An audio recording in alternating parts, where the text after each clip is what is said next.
Got to get the bad people out of here first, and we're doing that. We're taking them out by the thousands. Two massive ice raids targeting farm workers turned violent. The recovery of victims in the floods in central Texas is slowing. Abortion is my right! Federal agents were seen blasting what appeared to be tear gas canisters at protesters. Finding the criminals, the murderers, the drug dealers, we're getting them the hell out of here. Immigration dragnet won't just be limited to criminals and gangsters. People that are mentally insane from insane asylums. Prices have risen for lots of foods. Justice Department has begun stripping naturalized citizens of their citizenship. No longer will it be called the Gulf of Mexico. The cost of eggs climbed the most in the last year. President Trump signed an order renaming it the Gulf of America. We're going to make America great again. Thank you very much. Hey guys, welcome back to another episode of CeCe and Haas. And, you know, as you just saw, there's a lot of crazy going on right now in the world. And I know a lot of you are really worried about, you know, what's happening, you know, with the economy, you know, what's happening every day with our rights. But in particular, today we want to talk about the issue surrounding U.S. citizenship. And in fact, the current presidential administration has proposed ending or limiting birthright citizenship by executive order or legislation. Right. In fact, Donald Trump has argued that birthright citizenship has been, in his words, morally hijacked from its original purpose. Right. You know, he said that others claim, you know, that the 14th Amendment was meant to ensure citizenship for freed slaves. And, you know, that is a true statement, you know, but it also meant a lot more. And we're going to dive deeper into that so that we can get to the bottom of this thing, to make sure he's not pulling the wool over our eyes. Right. So we're going to actually take a look at what he actually said in regards to birthright citizenship. And some of the cases we're talking about would be ending birthright citizenship, which now comes to the fore. That was meant for the babies of slaves. It wasn't meant for people trying to scam the system and come into the country on a vacation. This was, in fact, it was the same date, the exact same date, the end of the Civil War. It was meant for the babies of slaves, and it's so clean and so obvious. But this lets us go there and finally win that case, because hundreds of thousands of people are pouring into our country under birthright citizenship, and it wasn't meant for that reason. It was meant for the babies of slaves. So thanks to this decision, we can now promptly file to proceed with these numerous policies and those that have been wrongly enjoined on a nationwide basis, including birthright citizenship. This has led to a lot of confusion. So was birthright citizenship only meant for babies of slaves or descendants of the formerly enslaved? And how did birthright citizenship come to apply to anyone born on U.S. soil, even if their parents aren't U.S. citizens? And if it's overturned, does this mean that the government can overturn citizenship for all black people? Okay, so let's hold up a minute and take it way back to pre-America. Birthright citizenship, or jus soli, is Latin for the right of the soil.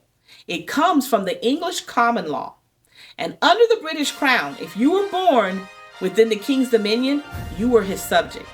Early America borrowed this idea. But as so many things in America, it didn't apply equally to everyone. Enslaved Africans were seen as property, not people.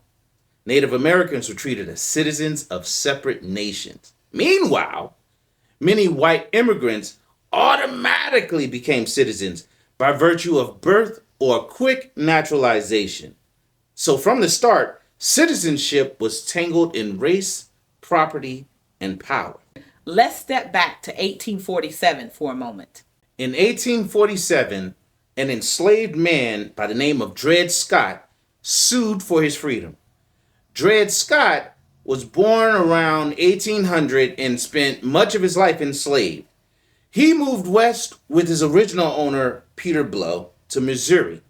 After Blow's death, Scott was sold to Dr. John Emerson, who was an army surgeon who took Scott to the free state of Illinois, and then to another free state, which was the Wisconsin Territory. And during this time, Scott married Harriet Robinson, who she was an enslaved person also, and it's believed that Emerson also, purchased her, so she also became Emerson's property. When Emerson was transferred south, Scott and Harriet returned with him to the slave states. After Emerson died in 1843, Scott tried to buy his freedom for himself and his family for $300 from Emerson's widow, Irene Emerson, but she refused. He then turned to the courts. Scott first went to trial in 1847 in Missouri. But, and he lost on a technicality. He was basically suing, saying that he had been free for a significant amount of time while they were in Illinois and while they were in the Wisconsin Territory. But, now he was not able to have his freedom, after Mr. Emerson passed. And it seemed like it was something murky that Mrs. Emerson did by claiming that she didn't own the Scotts. And he couldn't prove that Mrs. Emerson owned the Scotts. So the trial, it was a mistrial, and it was dismissed. But then a retrial was ordered in 1850, and local St. Louis court declared Scott and his family free, stating from a Missouri precedent that was from 1824 that stated, once free, always free. But then the Missouri Supreme Court overturned that decision in 1852, ruling Scott was still enslaved. So Scott's lawyers then took the case to federal court on the grounds that Scott and John Sanford, who was Mrs. Emerson's brother in New York, were citizens of different states. So the Missouri Supreme Court didn't actually have precedence over them. The federal circuit court wasn't buying none of that. And they sided with the Missouri Supreme Court in 1854, leaving only the U.S. Supreme Court as an option. In 1857, the Supreme Court ruled against Dred Scott in what became one of the most notorious cases in American history. Chief Justice Roger B. Taney wrote the majority opinion, declaring that all people of African ancestry, enslaved or free, could never be U.S. citizens and therefore had no right to sue in federal court. The decision also ruled that Congress had no power to ban slavery in U.S. territories, striking down the Missouri Compromise of 1820 as unconstitutional. In a final twist, the sons of Peter Blow, who had supported Scott's legal fight for years, bought Scott and his family from the Emerson estate after the Supreme Court decision and freed them. Dred Scott lived only about a year as a free man before dying in 1858. So in short, the Dred Scott case basically showed how the Supreme Court could uphold slavery and deny citizenship based on race. Right. The ruling made Southern slaveholders very happy. Of course it did. But it also set off a national firestorm of say, about the future of slavery in America. It gave Abraham Lincoln a powerful moral and legal argument to stand on. Exactly. Lincoln warned the country and he was basically like, y'all, this cannot last forever, And he argued that America couldn't survive permanently as a half-free and a half-slave state. And he saw that the Dred Scott decision was basically leading us down a plan of where there was going to be slavery everywhere. And that's where he dropped the famous line, "A house cannot be divided against itself. It cannot stand." Or how did it go? "A house that is divided against itself cannot stand." That's what he said. That's the way it went. That's exactly. how I was too caught up in trying to do my Abraham Lincoln voice that my characters couldn't, but anyway. But, he said that during his famous Lincoln-Douglas debate, which, basically made him super famous. Those debates fired up a lot of Northerners who were like, okay, this guy gets it. Yeah. Exactly. And, that momentum basically paved the way for Lincoln to become the first Republican president. And then the Civil War happens, right? Yep. So after the war, America had this huge question. Yep. What are we going to do with the nearly 4 million freed people? Right? Right. I mean, because freedom alone didn't automatically mean you had citizenship or equal rights. A lot of ex-Confederate states came up with these things called black codes, which were basically laws that told black people where they could work, where they could live, and where they could travel. Some states even refused to recognize them as citizens at all. Yeah, which is wild, needless to say. So Congress realized that, hey, if we don't do something to protect these folks, then they're going to be stuck in this second-class citizenship forever. Yep. And they're basically going to be stateless. They won't have a home. So they drafted the 14th Amendment during Reconstruction in 1866, and then the states ratified it in 1868. And that first sentence of Section 1, that's the famous citizenship clause. All persons born or naturalized in the United States and subject to the jurisdiction thereof are citizens. Let me repeat, are citizens of the United States and of the state wherein they reside. And this did 3 huge things. Number 1, it overturned the Dred Scott decision. So black people born in the United States were citizens. Period. Right.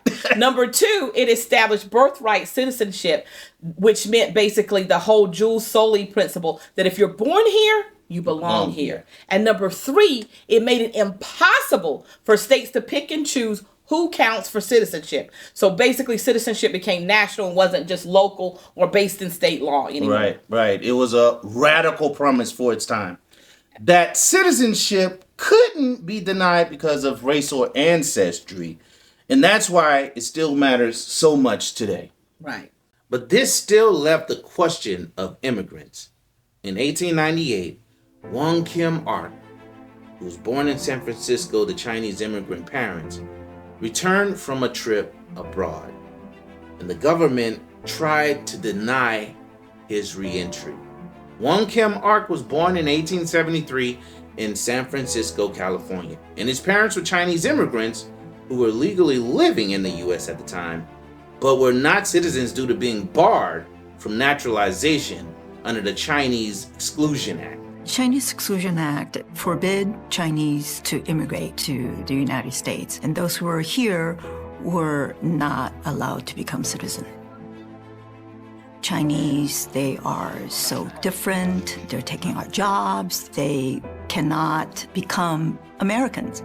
However, Wong Kim Ark was born on U.S. soil, lived here all his life, and considered himself an American. Wong sued the United States government for the right to be recognized as a U.S. citizen and for re-entry into his own country. Wong Kim Ark's lawyers argued that the principle of jus soli, as mentioned before, deeply rooted in English common law, which meant he was clearly a citizen by birth. In a landmark decision, the court ruled Wong was indeed a citizen. Their decision confirmed that the 14th Amendment protected almost everyone born here in the U.S., regardless of their parents' status, except, of course, children of diplomats or enemy forces. The U.S. remains one of the few developed countries that still fully practices unrestricted birthright citizenship.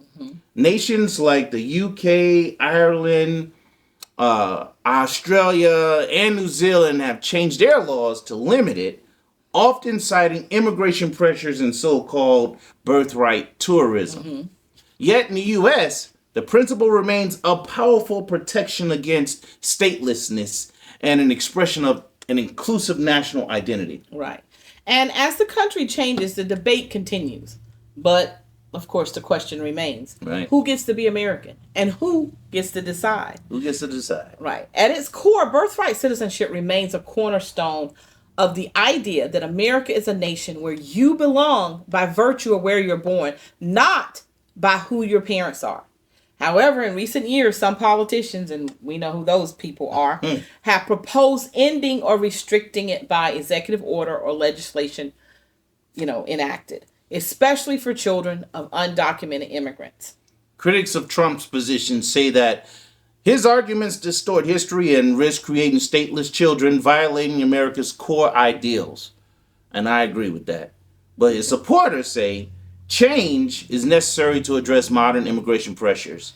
Either way, the debate raises timeless questions about identity, belonging, and the power of Constitution. Right on. And with that said, from the English common law to the Dred Scott case, from the 14th Amendment to Wong Kim Ark, birthright citizenship has shaped what it means to be an American. It's more than a legal concept, and it's a promise that no matter who your parents are, Right. if you're born here, You belong here. Belong here. Absolutely. Right. Hey guys, thanks for watching. If you found this history helpful, hit like, share, and subscribe for more stories that make sense of the laws that shape our lives. Until next time, peace.